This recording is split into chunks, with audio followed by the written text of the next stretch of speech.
doors of the school that morning. Hermilo Morales walked up as well. There's a video that I saw in trial. This is the last picture of Josh alive. Last time I'll ever see my son walk, talk, anything about him. She relives this every day, and she joins us now along with Jose Antonio Vargas, who is a self-proclaimed undocumented immigrant. He's an activist and the founder of #EmergingUS. I know this has been an emotional day for both of you, and I really want to thank you both for being here today. Laura, first of all, let me start with you. When you were standing there and you watched these documents get signed, what went through your mind? Relief. We're finally going to have someone in there that wants to follow current law and uphold the law, and so it was absolutely a relief today and a start. Jose, I know that you've said today was very tough for you. Tell me why. And when you look at the fact that what he's talking about doing is enforcing laws that are already part of the federal legal canon of the country.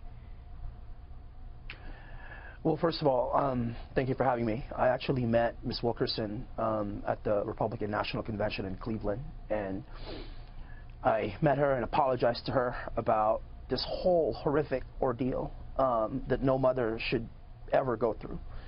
I have to say, however, you know, the facts tell us that the vast majority of undocumented people in this country are not criminals.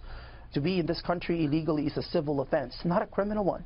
The vast majority of us are not murderers and rapists and killers. That man that ended up, you know, that horrible tragedy was committed by an outlier, not as somebody who is part of the norm. I don't think anyone is suggesting, Jose, that everybody who is here who's undocumented is a murderer. That's not what it's about. What it's about is enforcing the laws that are on the books, and what we've heard tonight from Paul Ryan, and we're going to hear more about, you know, returning people, because I think I would assume that's your biggest concern, right? Is the children like yourself who were brought here with their families. But the thing though is the implication of the language that we've been using and how we talk about people, right? I have to say, by the way, let's talk about enforcing the laws.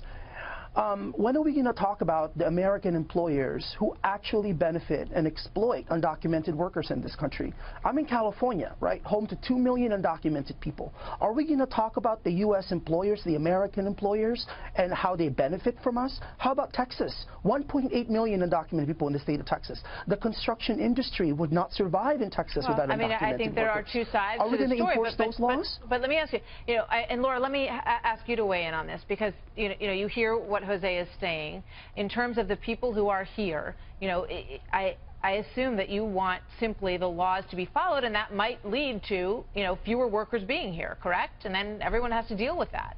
That's exactly right. And you say you've had a tough day. I don't know if you understand what a tough day is in the life of a parent who's lost a child at the hands of an illegal in this country. No one's here to say the vast majority, but you're legal or illegal. It's one way or the other. There's no gray area on that. You've had plenty of time in this country to get in line, come in the front door. Your parents brought you here undocumented, and that's something that's a question you'll have to have for your parents, but you have had plenty of time to get in line, and we don't have to make any excuses for that. We have to do nothing for the illegal here. They need to come in and come through the front door. There's a process. It needs to be ongoing and enforced. It's well put. I mean, Jose, these are laws that are on the books. I'll say it again. What's wrong with a country having a border, with controlling who comes in and who goes out? Why is that a radical idea? It's not a radical idea. Of course a country has a right to define and defend its border. I totally get that. But why are people here?